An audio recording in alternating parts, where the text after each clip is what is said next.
한국 KF-21 전투기에 대한 세계의 시선이 뜨겁게 쏠리고 있습니다. 불과 몇 년 전까지만 해도 한국이 독자 전투기를 개발한다는 소식에 회의적인 시각이 많았지만 이제는 상황이 완전히 뒤집혔습니다. 영국의 파이낸셜 타임즈는 한국 방산산업의 가치 사슬이 KF-21로 인해 한층 더 강화되었다고 분석하며 이 프로젝트가 단순히 새로운 전투기의 등장을 의미하는 것이 아니라 한국이 자주 국방의 길로 들어섰음을 상징한다고 보도했습니다. 미국 CNN 역시 KF-21을 한국의 경제와 안보를 동시에 살려낼 초음속 전투기라며 이 프로그램의 규모가 52억 달러에 달하고 수많은 일자리를 창출할 것이라고 평가했습니다. 더 이상 KF-21은 단순한 기술적 도전이 아니라 국가적 위상을 끌어올리는 무대가 되고 있는 것입니다. 외신들은 KF-21을 단순한 4.5세대 전투기가 아닌 차세대 플랫폼으로 바라봅니다. 미국 국제반사무기 동향연구소는 한국이 자체적인 엔진 개발과 첨단 무기체계 통합 능력을 갖추게 되면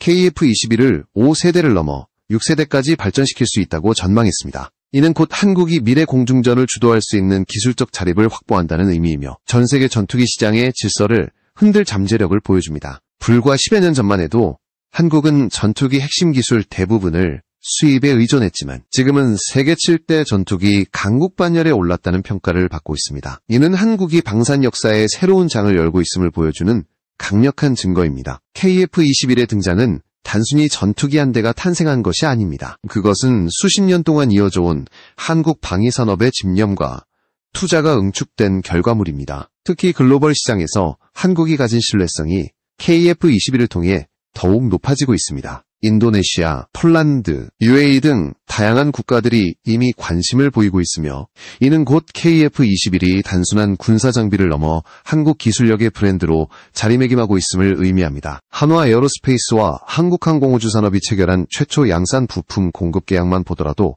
세계 시장의 이목이 어디에 쏠려 있는지 알 수 있습니다. 계약 내용에 따르면 한화 에어로스페이스는 2028년까지 KF-21에 탑재될 핵심 구성품 17종을 공급하게 되며 이는 단순한 부품 계약을 넘어 한국 항공우주 기술의 성숙도를 입증하는 지표입니다. 과거에는 해외의 기술 이전을 거부당해 좌절했던 분야에서 이제는 스스로 독자 개발한 핵심 장비로 무장하고 있습니다. 전투기의 두뇌 역할을 하는 임무 컴퓨터, 조종사의 음성과 신호를 처리하는 시스템, 심지어 적 추적 장비까지도 자체적으로 확보했습니다. 이는 한국은 더 이상 기술 종속국이 아니다라는 메시지를 전 세계에 강렬하게 던진 사건입니다. 외신의 시선 속 KF-21은 단순한 한국의 무기가 아닙니다. 그것은 글로벌 안보 질서 속에서 새로운 균형추 역할을 하며 특히 아시아와 중동, 유럽 시장에서 강력한 경쟁자가 될 수 있다는 의미를 지닙니다. 미국과 러시아, 중국, 유럽이 독점하던 전투기 시장에 한국이 본격적으로 뛰어든 순간 기존의 판도는 흔들릴 수밖에 없습니다.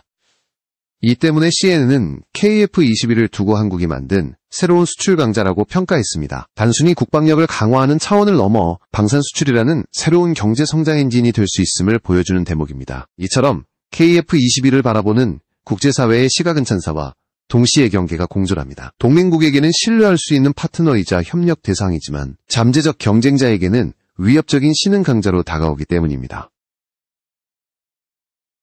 특히 일본과 중국은 한국의 행보를 예의주시하고 있으며 미국 역시 자국의 기술 의존도가 낮아지는 그러나 분명한 것은 한국은 있습니다. 이제 더 이상 뒤따라가는 나라가 아니라는 사실입니다. KF-21은 바로 그 상징이자 세계 무대에 한국이 던지는 선언문과도 같습니다. 세계 항공산업 전반에 불어닥친 엔진 수급 위기는 한국에게는 위기이자 동시에 기회였습니다. 코로나19 팬데믹 이후 미국의 주요 항공 엔진 업체들은 생산 능력을 회복하지 못했고 그 결과 전 세계적으로 항공기용 엔진 공급이 급격히 부족해졌습니다. 이 여파는 군용기까지 덮쳤습니다. 특히 한국의 FA-250 경전투기와 수출형 T-50 훈련기 생산에 직접적인 영향을 주면서 한국은 더 이상 해외 엔진 의존 구조를 방치할 수 없다는 사실을 절실히 깨닫게 되었습니다. 수출 협상에서 빠른 납기라는 장점이 흔들릴 경우 K방산의 최대 무기였던 신뢰성과 효율성은 타격을 입을 수밖에 없기 때문입니다. 실제로 FA-50을 도입하려는 여러 국가들과의 협상에서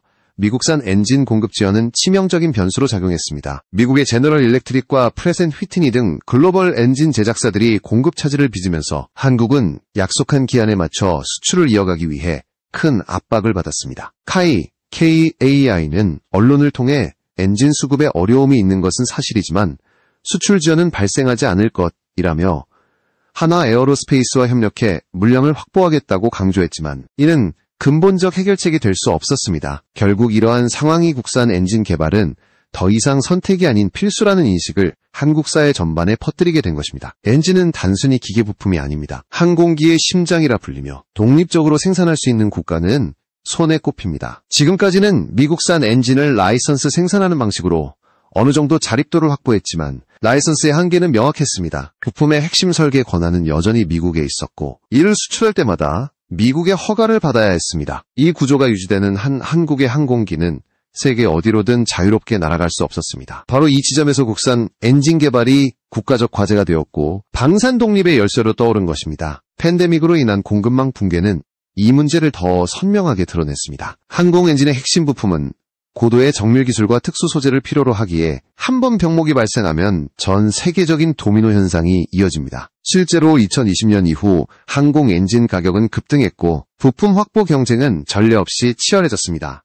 이런 현실에서 한국이 단순히 외국산 엔진에 의존한다면 FA50과 KF21 모두 제때 공급하지 못해 신뢰를 잃을 수 있었습니다. 방산 수출의 최대 무기는 약속을 지키는 것인데 이를 지킬 수 없는 순간 모든 노력이 무너질 수 있습니다. 그러나 아이러니하게도 이 위기는 한국의 국산 엔진 개발을 가속화시키는 촉매제가 되었습니다. 한화 에어로스페이스와 두산 에너빌리티는 이미 국내에서 엔진 핵심 부품과 가스터빈 기술을 연구해왔고 이를 군용 항공기 엔진 개발로 확장할 기회를 잡았습니다. 정부 역시 국방과학연구소를 중심으로 15,000파운드급 이상 항공 엔진 개발을 위한 개념 연구를 본격적으로 시작했습니다.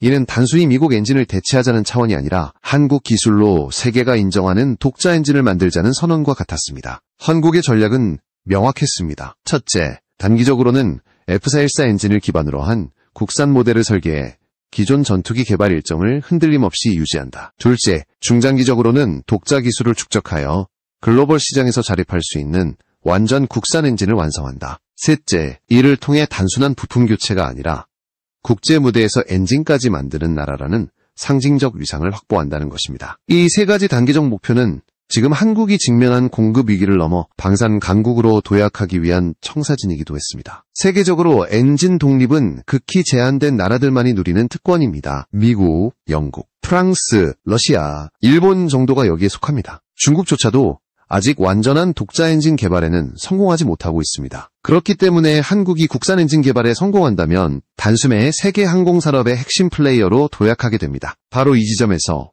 한국은 위기를 기회로 바꾸려는 담대한 도전을 시작했습니다. KF21은 더 이상 단순한 전투기가 아니라 한국 이종속의 굴레를 벗어던진 순간을 상징하는 프로젝트가 된 것입니다. 한화 에어로스페이스와 두산 에너빌리티의 등장은 한국 국산 엔진 개발사의 핵심 장면이라 할 수 있습니다. 두 기업은 각각의 강점을 바탕으로 대한민국형 전투기 엔진을 현실로 만들기 위한 거대한 도전에 뛰어들었습니다. 한화 에어로스페이스는 이미 KF21에 탑재되는 F414 엔진을 라이선스 생산하며 글로벌 엔진사들과의 협력 경험을 쌓았고 세계 3대 엔진 제작사에 부품을 공급하는 유력 파트너로 성장했습니다. 두산 에너빌리티는 한국 유일의 대형 가스터빈 설계 기술 보유 기업으로 발전용과 항공용을 잇는 핵심 기반 기술을 확보하고 있었습니다. 이들의 결합은 설계와 제작, 그리고 생산이라는 3박자가 맞아떨어진 한국 방산 역사상 보기 드문 협력 모델이었습니다. 창원 제1사업장의 시험실에서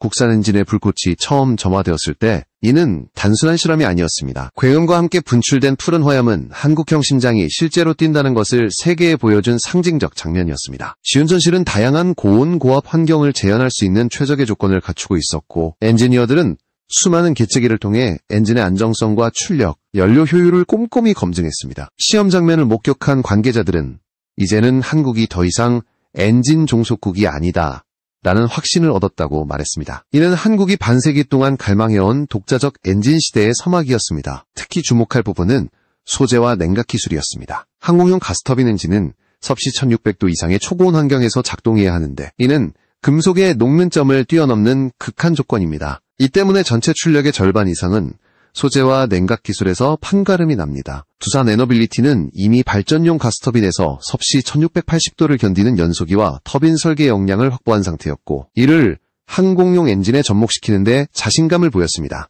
한화 에어로스페이스 역시 2029년까지 섭씨 1527도의 고온을 버티는 신소재와 냉각 기술을 완성하겠다는 계획을 세우며 치열한 기술 경쟁에 뛰어들었습니다. 두 기업의 역량이 합쳐진다면 한국형 엔진은 단순한 대체품이 아닌 명품 엔진으로 완성될 수 있다는 기대가 커지고 있습니다. 냉각 설계의 정밀함은 한국 기술진의 집념을 잘 보여줍니다. 터빈 블레이드는 단순한 금속 덩어리가 아니라 내부에 미세한 냉각 홀이 가공되어 있어 초고온의 가스를 통과시키면서도 변형되지 않도록 설계됩니다. 두산은 국내 최대 규모의 크리프 시험기를 200대 이상 보유하고 있으며 장기간 고온 시험 데이터를 축적해왔습니다. 이 데이터는 세계에서도 손꼽히는 자산으로 한국이 독자 엔진 개발에 나설 수 있었던 중요한 발판이 되었습니다. 세계적인 엔진 강국들도 수십 년간의 실험 데이터를 바탕으로 기술을 발전시켜온 만큼 한국이 이 부분에서 이미 장기 데이터를 확보하고 있다는 점은 매우 고무적입니다. 하나와 두산의 협력 구조 역시 주목할 만합니다. 과거라면 두 기업이 경쟁 관계에 놓였을 수도 있지만 한국형 엔진 개발이라는 대회 앞에서는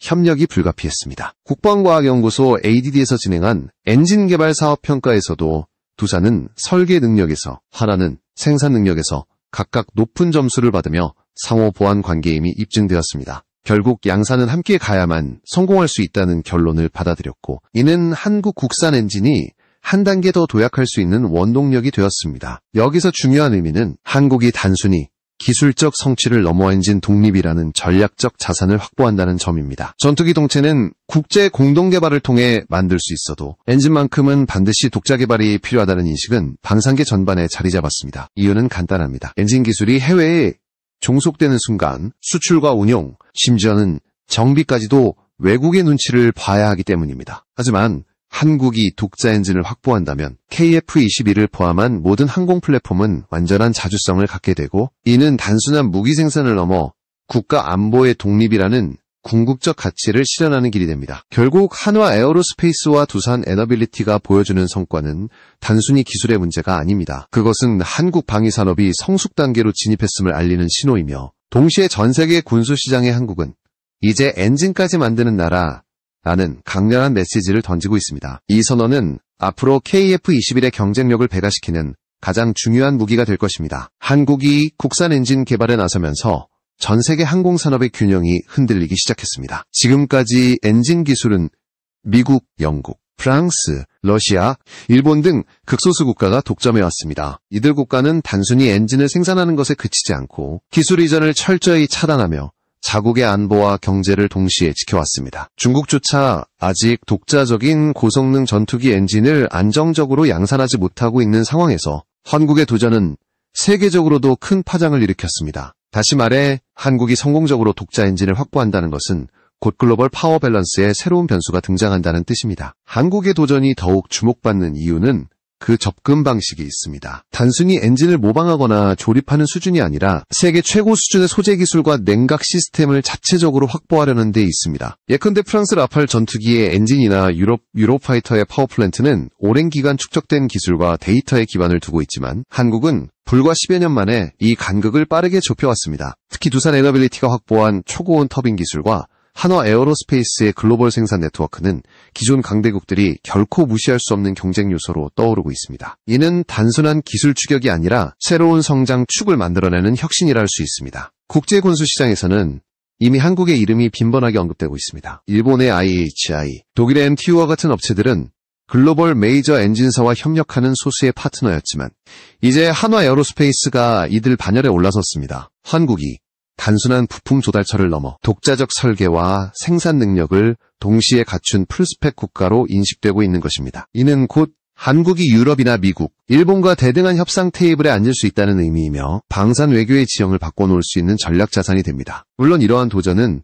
기존 강대국들에게 위협으로 다가옵니다. 미국 입장에서는 한국이 독자 엔진을 개발할 경우 자국산 엔진 수출 시장이 축소될 뿐만 아니라 동맹국 관리에도 변수가 생길 수 있습니다. 일본은 오랫동안 동북아에서 독점적 위치를 지켜왔지만 한국이 독자 엔진까지 확보하게 되면 군사 기술력에서 우위를 점하기 어려워집니다. 중국은 더 복잡합니다. 외형적으로는 이미 스텔스 전투기를 운용 중이지만 실제 성능은 엔진 문제로 발목이 잡혀 있습니다. 만약 한국이 안정적이고 강력한 엔진 개발에 성공한다면 중국의 공군력은 상대적으로 초라해질 수밖에 없습니다. 유럽 역시 긴장하고 있습니다. 유럽의 유로파이터와 라팔이 시장을 장악해온 가운데 한국산 전투기가 성능과 가격 경쟁력에서 동시에 우위를 점할 경우 수출 판도는 급격히 바뀔 수 있습니다. 실제로 유럽 여러 국가들은 이미 한국의 K방산 장비에 눈길을 돌리고 있으며 KF-21 역시 잠재적 구매 후보로 떠오르고 있습니다. 특히 엔진 독립은 이러한 경쟁력의 핵심입니다. 단순히 기체 가격이 저렴한 것을 넘어 우리 스스로 만든 심장을 가진 전투기라는 점은 국제 고객들에게 강력한 신뢰감을 줍니다. 이 과정에서 한국은 단순한 추격자가 아니라 새로운 규칙을 만드는 플레이어로 자리 잡고 있습니다. 과거에는 서방 강대국들이 정한 룰에 따라 움직였다면 이제는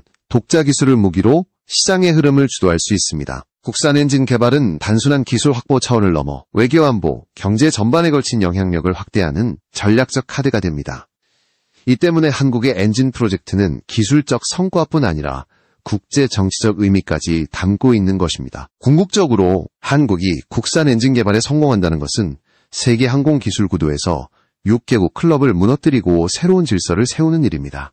이는 단순한 산업 경쟁이 아니라 글로벌 군사 패권 경쟁에서 새로운 변수로 작용할 수 있습니다. 그리고 지금 한국은 그 길목에 서 있습니다. 엔진의 불꽃이 켜지는 순간 세계는 한국을 더 이상 주변부 국가로 보지 않을 것이며 새로운 중심으로 인정하게 될 것입니다. KF-21 전투기의 진화에서 가장 주목할 대목은 바로 스텔스 엔진 기술의 도입입니다. 단순히 강력한 출력만을 확보하는 것이 아니라 레이더와 적외선 탐지망에 노출되지 않도록 설계된 독창적 엔진 기술은 한국이 새로운 세대의 전투기를 준비하고 있음을 보여줍니다. 엔진 배기 노즐부에는 한국형 스텔스 기술이 적용되어 배기 온도를 낮추고 탐지 확률을 줄이는 동시에 기존의 원형 노즐 대신 일정 간격으로 돌출된 특수 형상을 채택했습니다. 이는 미국의 F-22나 F-35에만 적용되던 고급 기술을 한국이 독자적으로 흡수하고 있다는 사실을 의미합니다. 외신들은 한국이 이제는 진정한 5세대를 넘어 6세대 전투기의 문을 열고 있다고 평가했습니다. 실제로 KF-21의 국산 엔진 지상시험은 2년 이상 반복되는 혹독한 과정으로 진행되고 있습니다. 초기에는 저출력 단계에서 안정성을 검증하고 점차 출력과 고도를 늘려가며 극한 조건을 견딜 수 있는지 확인합니다. 이 과정에서 가장 중요한 요소는 안정성입니다. 출력이 아무리 강력해도 안정성을 확보하지 못한다면 실전에 배치될 수 없습니다. 그러나 한국 엔지니어들은 단계별 검증을 통해 이미 상당한 성과를 거두고 있으며 이는 국산 엔진이 머지않아 KF-21의 엔진 목표 출력은 약 44,000파운드로 설정되어 있습니다.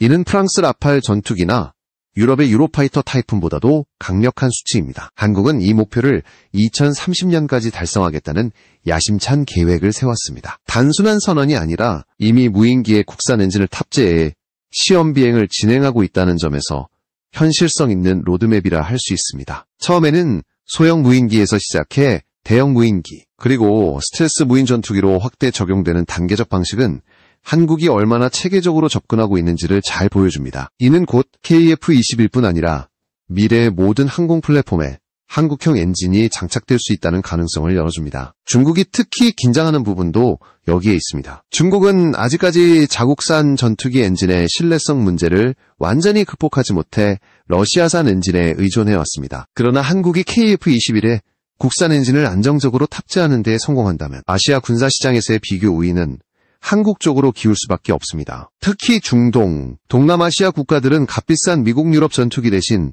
합리적인 가격과 빠른 납기를 자랑하는 한국 전투기에 관심을 보이고 있는데 여기에 독자 엔진이라는 요소가 더해지면 경쟁력은 폭발적으로 강화됩니다. KF-21의 스텔스 엔진 개발은 단순히 군사기술을 넘어 전략적 상징성을 지니고 있습니다. 한국은 과거 전투기 수입국에서 이제는 세계 시장에 전투기를 수출하는 국가로 탈바꿈했으며 엔진까지 독자적으로 개발한다는 사실은 방산 독립의 완결판이라 할 수 있습니다. 또한 이러한 기술은 민간 항공기나 우주산업으로도 확장될 수 있습니다. 고온 고압을 견디는 소재와 냉각 기술, 그리고 고출력 터빈 시스템은 차세대 우주 발사체나 초음 속 여객기에도 적용 가능한 자산입니다. 다시 말해 KF-21의 국산 엔진은 단순히 전투기 하나에 국한되지 않고 한국의 미래 항공우주 산업 전반을 견인할 열쇠가 되는 것입니다. 2030년 한국이 국산 엔진을 완성해 KF-21에 본격적으로 장착하게 되는 순간은 단순한 기술적 성취를 넘어 대한민국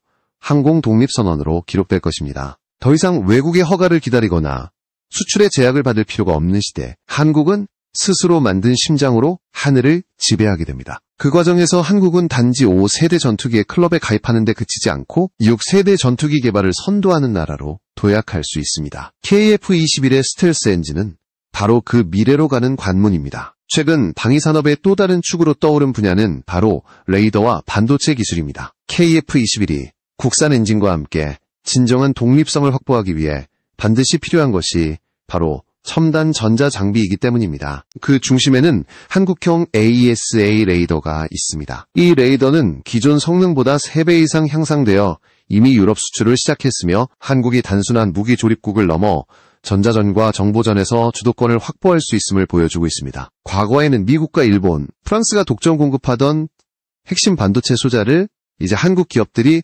국산화에 성공했고, 이는 곧 한국산 레이더는 세계적 경쟁력이라는 새로운 공식을 만들었습니다. 특히 삼성과 협력하는 RFHIC와 같은 국내 반도체 기업들은 스웨덴 사부사의 조기 경보기 제작에 필요한 반도체를 대량 공급하며 글로벌 시장의 신뢰를 얻었습니다. 이는 단순한 수출 계약이 아니라 유럽과 중동 등 다양한 지역에서 한국산 전력 반도체가 기존 유럽 제품을 대체하기 시작했음을 의미합니다. 과거 미국 보잉이 독점하던 조기 경보기 시장에서 이제 스웨덴의 글로벌 아이, 그리고 그 안에 장착된 한국산 반도체가 새로운 강자로 떠오르고 있습니다. 이는 글로벌 방산 시장의 질서를 바꾸는 한국 정부가 추진하는 조기 경보기 2차 사업에서도 글로벌 아이가 제한되었고 미국 보잉의 가격은 무려 4배나 높게 책정되었습니다. 과거 같았으면 동맹국, 프리미엄이라는 명목 아래 미국의 요구를 수용했겠지만 지금은 상황이 완전히 달라졌습니다. 한국의 위상과 방산 환경, 그리고 글로벌 판도가 변화하면서 더 이상 미국의 일방적 조건을 받아들일 이유가 사라졌습니다. 오히려 한국은 다양한 첨단 플랫폼과 최신 기술을 적극적으로 검토하며 미국에 강력한 메시지를 보내고 있습니다. 이는 단순히 조기 경보기 사업의 선택을 넘어 한국이 글로벌 무기 시장에서 당당히 주도권을 행사하기 시작했음을 보여줍니다. 여기서 중요한 것은 기술 자립이 단순히 경제적 이익을 넘어 국가 안보의 근간을 이룬다는 점입니다. 러시아 우크라이나 전쟁, 미중 전략 경쟁, 공급망 불안정 등 복합 위기가 이어지는 가운데 무기 체계의 독립적 유지 능력은 선택이 아니라 필수입니다. 특정 국가의 정비와 업그레이드를 의존한다면 언제든 정치적 변수가 전력 공백으로 이어질 수 있습니다. 그러나 한국은 이제 자국 내에서 레이더, 반도체, 엔진까지 통합적으로 관리할 수 있는 능력을 확보해가고 있습니다. 이는 안보 주권을 스스로 지킬 수 있는 강력한 기반입니다. 유럽과 이스라엘은 이미 부품 현지화와 운용권 이전을 통해 기술 자립을 강화해왔습니다. 한국 역시 같은 흐름 속에서 독자 기술을 확보하고 이를 통해 다양한 국가들과 협력의 폭을 넓혀가고 있습니다. 현지 정비와 국내 연구개발 참여가 확대되면서 한국 방산 생태계는 점점 고도화되고 있으며 이는 단순한 무기 수출을 넘어 산업 전반의 성장 동력이 되고 있습니다. 특히 반도체 분야에서 한국은 이미 세계적 강자이기에 군사용 반도체까지 국산화하는 순간 글로벌 시장에서 압도적 우위를 점할 수 있습니다. 결국 KF-21 국산 엔진 개발과 AESA 레이더, 반도체 기술의 융합은 한국을 단순한 전투기 제조국이 아닌 완전한 방산 강국으로 끌어올리는 결정적 계기가 됩니다. 과거에는 누가 더 유명한 브랜드인가, 누가 더 오래된 회사인가가 중요했다면 이제는 실시간 변화에 얼마나 유연하게 대응할 수 있는지, 기술적 자립이 가능한지가 기준이 됩니다. 한국은 바로 이 새로운 기준을 제시하며 글로벌 무대에 서 있습니다. 앞으로 10년, 20년 뒤 한국의 선택은 단순한 무기 도입이나 기술 확보의 문제가 아닙니다. 그것은 한반도의 안보 지형을 넘어 글로벌 군사 질서 전체를 재편할 수 있는 전략적 분기점이 됩니다. KF-21 국산 엔진은 그 시작이며 레이더와 반도체 기술은 그 완성을 향한 동반자입니다. 한국은 이제 더 이상 추격자가 아니라 세계 방산 시장의 새로운 기준을 만드는 주도자가 되었습니다. 그리고 그 선언은 이미 불타오른 엔진의 불꽃 속에서, 레이더 전파 속에서 현실로 다가오고 있습니다.